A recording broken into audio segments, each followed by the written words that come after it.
আমি যাকে খুঁজে এনে দেব তাকেই তোর হাজবেন্ড বলে স্বীকার করে এই বাড়ি থেকে চলে যেতে পারবি? তুমি যদি খুশি হও তাহলে আমি তাই করব।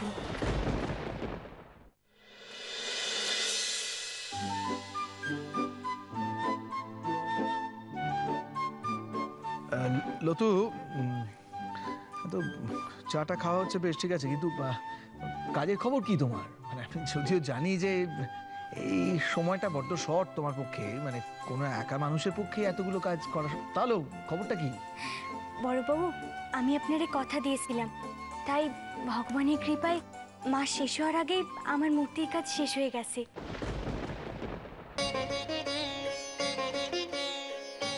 হ্যাঁ, শেষ হয়ে গেছে মানে? কি বলছো তুমি? মানে এত কম সময়ের মধ্যে এটা করলে কি করে তুমি? আপনাদের যদি বিশ্বাস না হয় তাহলে আপনারা গিয়ে একবার দেখে আসবেন, চলুন। কিন্তু বড়বাবু, তাড়াহুড়ো করে মূর্তিতে কিন্তু আমি কোনো খুঁত করিনি। কি কি বলছে রে প্রেমাংশু? না না না, খুঁতের কথা হচ্ছে না, আমি তো তোমার কাজ দেখেছি, মানে অত্যন্ত উঁচু জাতের কাজ। এত ভালো কাজের আমি যথেষ্ট ভালো দাম পাবো, এ ব্যাপারেও আমার কোনো সন্দেহ নেই, কিন্তু আমার প্রশ্নটা হচ্ছে যে এই অসাধ্য সাধন করলে কি করে তুমি? আচ্ছা বলো তো, তুমি কি ম্যাজিক জানো?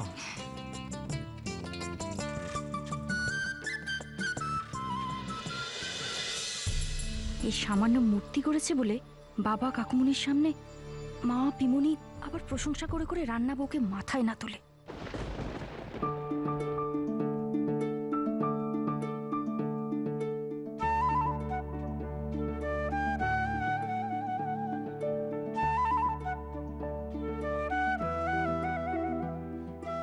দাদা, রান্না বউ যে পুরোটা করেছে এটা বলাটা বোধহয় ঠিক হবে না। ঠাকুরজিও কাদামাটি মেখে ওকে সাহায্য করেছে। না না, তুমি কি বলছো মেজো বৌঠান? কাদামাটি মেখে খেলা আর এরকম মূর্তি তৈরি করা দুটো যে এক ব্যাপার নয়, সেটা দাদা খুব ভালো করেই জানেন। হ্যাঁ হ্যাঁ, এগুলো আমাকে শেখাতে হবে না, আরে এ সমস্ত অন্য ব্যাপার, মানে বংশে থাকতে হয়, রক্তে থাকতে হয়, এমনি এমনি হয় নাকি? আমাকে বোঝালেই হবে? এমনি সত্যি গুণে।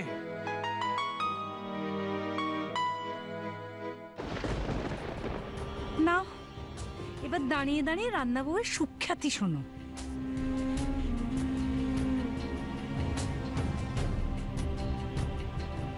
দেখলে তো তোমার পিমনি রান্না বউকে কিরম প্রশংসা করে করে মাথায় তুলছে। সত্যি গো, রান্নাবউ রাত দিন এক করে কাজ করেছে। মেয়েটার এত নিষ্ঠা, ঈশ্বর যেন স্বয়ং ওকে শক্তি দিয়েছেন।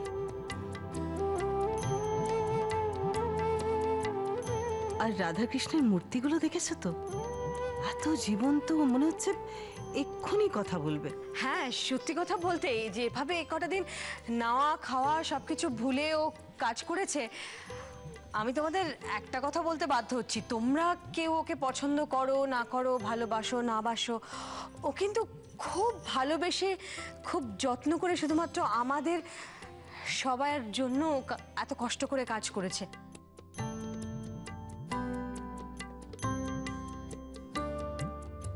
ওর ঋণ আমার মনে হয় না আমরা কোনোদিন শোধ দিতে পারবো।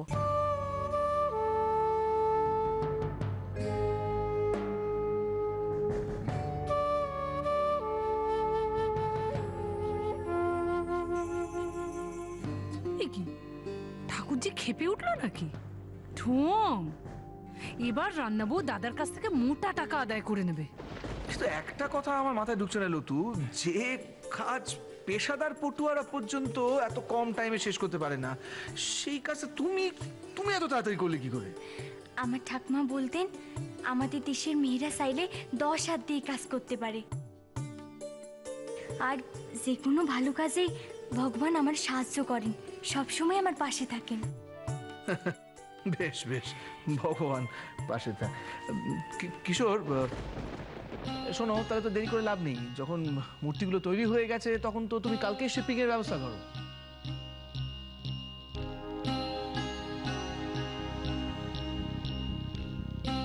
ইয়ে দাদা, আমি বলছিলাম যে আমি যাই না, আমি একটু হেল্প করি ওকে, মানে ও তো নতুন নতুন কাজটা শিখছে, আমি থাকলে। কেন, কিসের জন্য? এইটুকু কাজও নিজে করতে পারবে না? ভবিষ্যতে যখন একা পুরো বিজনেসটা সামলাতে হবে তখন?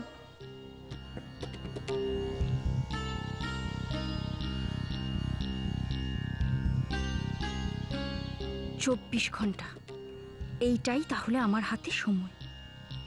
হয় এর মধ্যেই আমি কুসুমকে তাড়াবো, নয়তো নিজেই এই বাড়ি ছেড়ে বেরিয়ে যাব।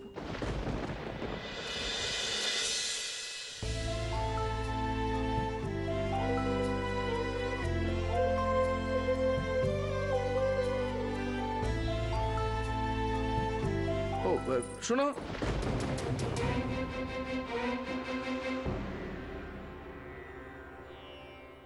সুধাংশু মিত্তির তো খালি হাতে কারো দান নিতে পারে না। তুমি যা করলে এতে করে আমার বাড়ির মান সম্মান শুধু রক্ষা হবে তাই নয়, আমার বিজনেসটাও অনেকটা ঘুরে দাঁড়াবে।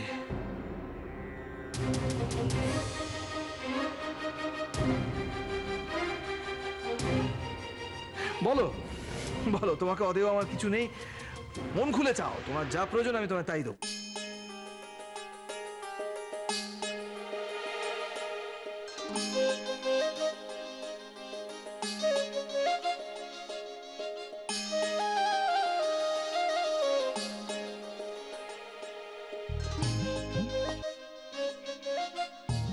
রাই, এই সুযোগ তোর কাছে।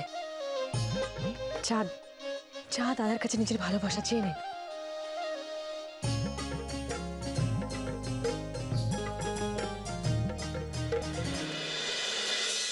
মেয়েটা বড় অভাবী দেখে মনে হয়। কিছু অর্থ সাহায্য করলেই হয়তো ওর উপকার হবে। তোর বাবা কটা টাকা ধরিয়ে দিলে তো আপদ চুকে যেত। এখন বিরাট কিছু চেয়ে বসলেই তো হয়েছে। ইয়ে দাদা, বলছিলাম যে মেয়েটা তো খুব গরিব ঘর থেকে এসেছে, তা ওকে কিছু টাকা পয়সা দিয়ে দেওয়া যায় না? আহা, টাকা পয়সা দেবো না অন্য কিছু দেবো সেটা ও বলুক। এই এই এতদিনে আমার স্বামী একটা কাজের কথা বলেছে, যাক। হ্যাঁ বলো, আরে নিশ্চিত বলো, ভয় পাওয়ার কিছু নেই, বলো কি চাই তোমার, বলো।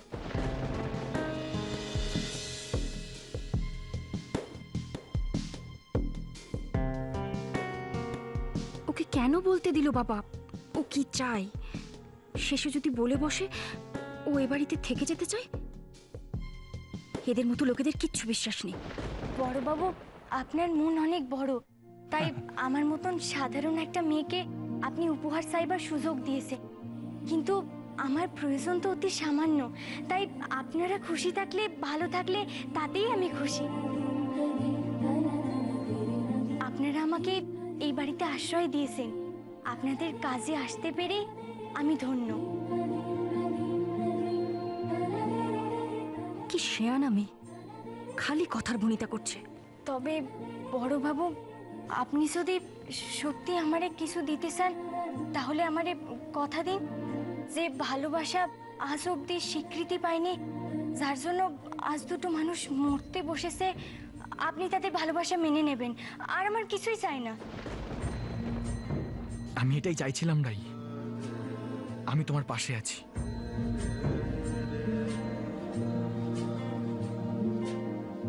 বর্দা যেন সবটা মেনে নেয়। রাই এতদিনে মুখ ফুটে ওর ভালোবাসাকে চেয়েছে, এর চাইতে বেশি আর আমি কি বা চাইতে পারি?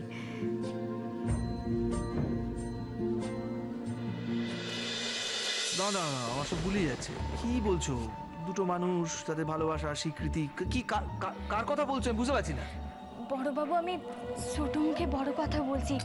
আমি আপনার পায়ে, আরে ঠিক আছে ঠিক আছে, আপনি মানে আপনি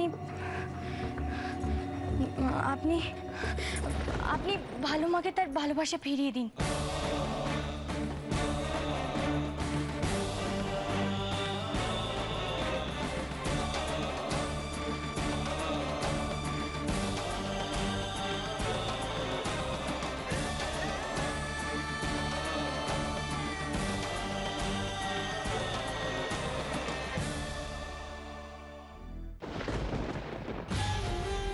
হাতে মাত্র একটা দিন সময়, এরই মধ্যে যা করার করে ফেলতে হবে। তা কি করবেটা কি শুনিয়া? আমি তো আজ অবাক হয়ে গেলাম। কি সাহস মেয়েটার! যে ব্যাপারটা নিয়ে আমরা এই পরিবারে কেউ টু শব্দটি করতে পারিনি, আজ ওই রান্না বউ ঠাকুরজির ব্যাপারটা কিরকম দাদাকে চট করে বলে দিল। সবই তোর চালাকি, দেখছো না কি করে একে একে সকলের মন জয় করে ফেলছে। সে আর আমি নতুন করে কি দেখবো বলো? এইবার তুমি দেখো, আমি তোমাকে এত করে বোঝাতাম, তুমি মানতেই চাইতে না। যাক, তাও ভালো যে এবার চোখ মেলে দেখছো। আমি আর কোনো রিস্ক নিতে চাই না কাকিমণি। কালকে কিশোর শিপিং এর জন্য ব্যবস্থা করতে যাবে, আর কালই আমি ওই রান্না বউকে বাড়ি থেকে তাড়াবো। কারণ কিশোর থাকলে ওকে যে কোনো উপায়ে বাড়িতে থাকতে বাধ্য করবে, আর আমি সেটা হতে দেব না। হ্যাঁ হ্যাঁ হ্যাঁ, এটাই মোক্ষম সুযোগ ওকে তাড়ানোর। কিন্তু ওই রান্নাবু এই বাড়িতে যেভাবে ঘাঁটি গেড়ে বসেছে, ওকে নড়ানোটা তো সহজ হবে না। এই ব্যাপারে তুমি আমাকে সাহায্য করতে পারো। আমি?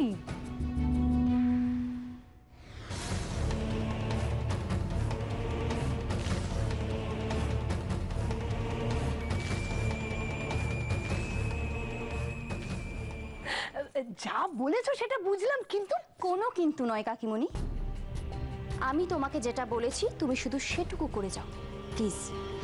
বাকিটা তুমি আমার ওপরে ছেড়ে দাও। আমি ওকে বাধ্য করব যাতে এই বাড়ির ত্রিসীমানায় ওকে দেখা না যায়। আরে তুমি বুঝছো না, ব্যাপারটা অত সহজ হবে না। কারণ কিশোর না থাকলে এই বাড়িতে আরেকজন আছে যে কিছুতেই রান্নাবুকে যেতে দেবে না। ঠাকুরছি, এত পাকা কেন তুই? কি বুদ্ধি তোর রায়? আচ্ছা কেন করলি বলতে এরকম? একটা সুযোগ পেয়েছিলি, পারলি না নিজেদের জন্য চেয়ে নিতে? আমি কিছু ভুল করিনি ভালো মা। আমি শুধু তোমারই দেখে নয়, আমি যার ভালো বাবার কষ্ট সহ্য করতে পারছিলাম না ভালো মা। ভাগ্যের পরিহাসে তোমরা দুজন দুজনকে ভালোবেসেও কেন দুঃখকে বরণ করে নেবে? আর কতদিন ভালো মা? আবার আবার সেই এক কথা। আচ্ছা আমার একটা কথা বুঝতে পারিস না, আমার আর সাহেবের এই বয়সে এসে আর নতুন করে পাওয়ার কিছু আছে কি? কিচ্ছু নেই। যা পাচ্ছিস সেই বা কম কিসের? এই যে দেখা হচ্ছে ওর সাথে, সেই তো অনেক। আর সে আমার পাশে দুদণ্ড বসে, নিজেকে হারিয়ে ফেলেছে, কিন্তু আমাকে তো হারাতে দেয়নি ও। ভালো মা,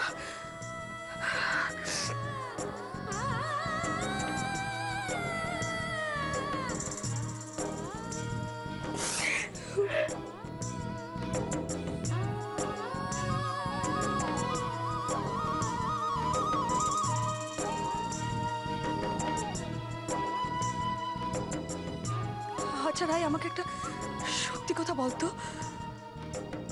কেন এরকম করছিস তুই? তুই আমার কৃষ্ণকে তোর জীবনে নিজের মতো করে পেতে চাস না? এ তুমি কি বলছো ভালো মা? ভালোবাসলে কি তার পাওয়ার সাথে হয় গো?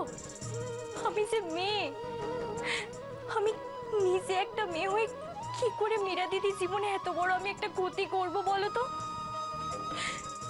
সেদিন আমি মোহনডাঙ্গা থেকে পালিয়েছিলাম, সেদিনই আমার জীবন থেকে সব কিছু হারিয়ে গেছে। এখন আমি যা কিছু পেয়েছি তা তো আমার কাছে স্বপ্নের মতো। এই যে আমার আশা দিত ভালো মা, দিদির ভালোবাসা, তোমার আদর, এসব কি আমার মতন মেয়ের ভাগ্যে জোটাটা কম কথা? কিন্তু কিশোর যে তোরও স্বামী রে, ভালোবাসিস তো,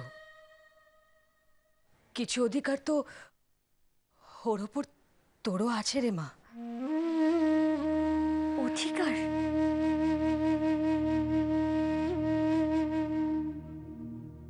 ভালো মা, তুমি কোন অধিকারের কথা বলছো?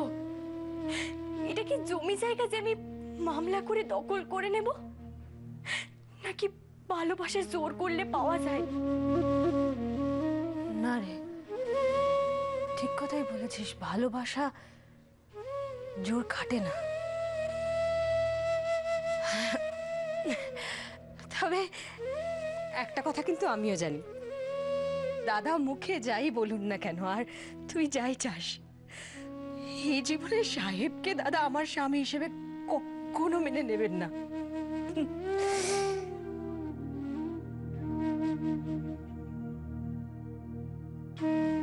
তাহলে তুমি বলো ভালো মা, উনি কি মীরা দিদির জায়গায় আমাকে কখনো না ছেলের বউ হিসেবে মেনে নিতে পারবেন?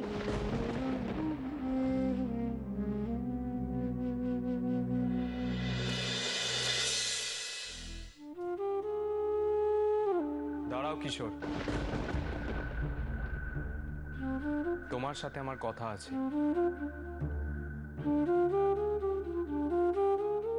আমার সাথে কি? সরাসরি বলছি, তুমি কি এখনো ওই মেয়েটিকে ভালোবাসো?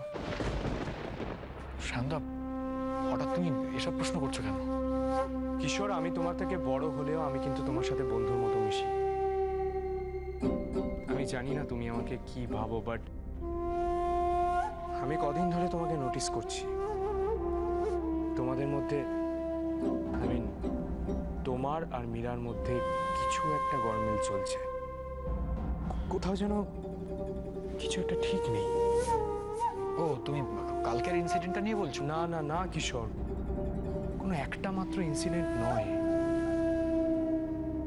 দেখো, একজন ওয়েল উইশার হিসেবে আমি তোমাকে একটাই কথা বলতে পারি, মীরা তো তোমার বিবাহিত স্ত্রী।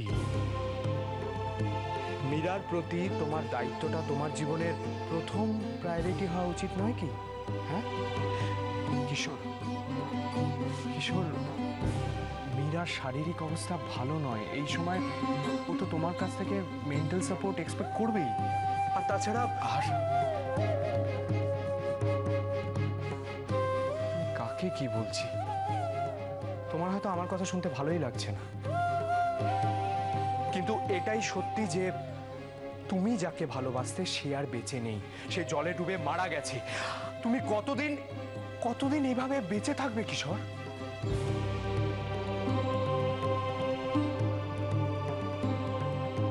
আর যদি সে বেঁচে থাকে,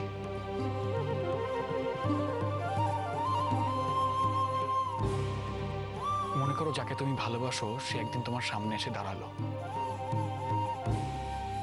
আমার জায়গায় তুমি থাকলে কি করতে সায়নদা? বলো আমাকে। এসব তুমি কি কি বলছো কিশোর? হ্যাঁ, আমাকে তুমি শুধু এটা বলো, কোনটা তোমার কাছে প্রায়োরিটি পেত? তোমার ভালোবাসা নাকি তোমার ডিউটি? পারতে সারা জীবন ডিউটি করে কাটিয়ে দিতে? বলো, পারতে? কিশোর, কি কি বলছো এসব তুমি? হ্যাঁ, কি বলছো এসব?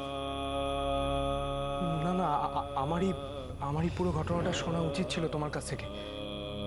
কিশোর, কিছু ঘটে থাকলে প্লিজ আমাকে বলো। প্লিজ চুপ করে থেকো না, তুমি বলো আমাকে, আমি তোমাকে হেল্প করব, সব রকমের হেল্প করব।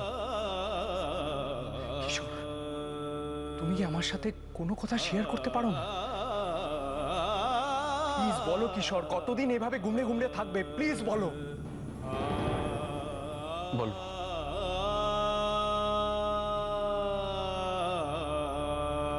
তোমাকে সব বলবো সায়নদা,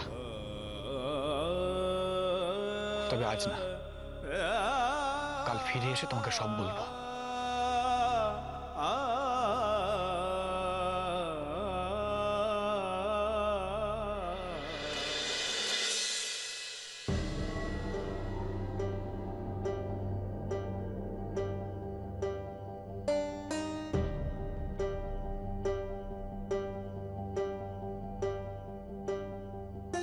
সায়ন, কিশোর কি বলছিল? কিছু না, এমনি জাস্ট কথা বলছিলাম। এড়িয়ে যাচ্ছ? বৃন্দা, সত্যি কিছু বলছিলাম না। এই, তুমি মেডিসিন নিয়েছো? হ্যাঁ হ্যাঁ নিয়েছি, কিন্তু চলো ঘুমোতে। এই যে ম্যাডাম, আর এসব ব্যাপারে আপনি কিচ্ছু চিন্তা করবেন না। আমি আছি না? চলো ঘুমোতে হবে, চলো চলো চলো।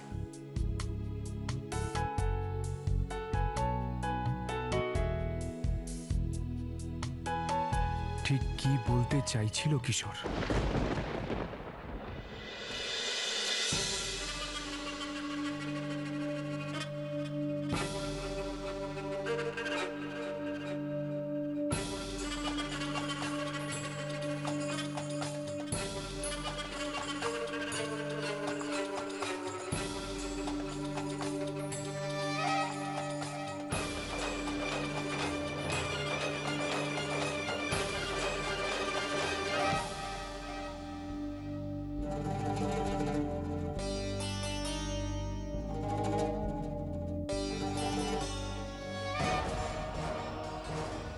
বাবা গেল কোথায়? আরে কোথাও তো চোখে পড়ছে না। আরে বলে দিলাম যে এখানে আসতে। আশ্চর্য, কাজের সময় না কাউকে খুঁজে পাওয়া যায় না। ওই তো সাদা জামা পরে কাকে যেন দেখছি। হ্যাঁ হ্যাঁ, ওই তো।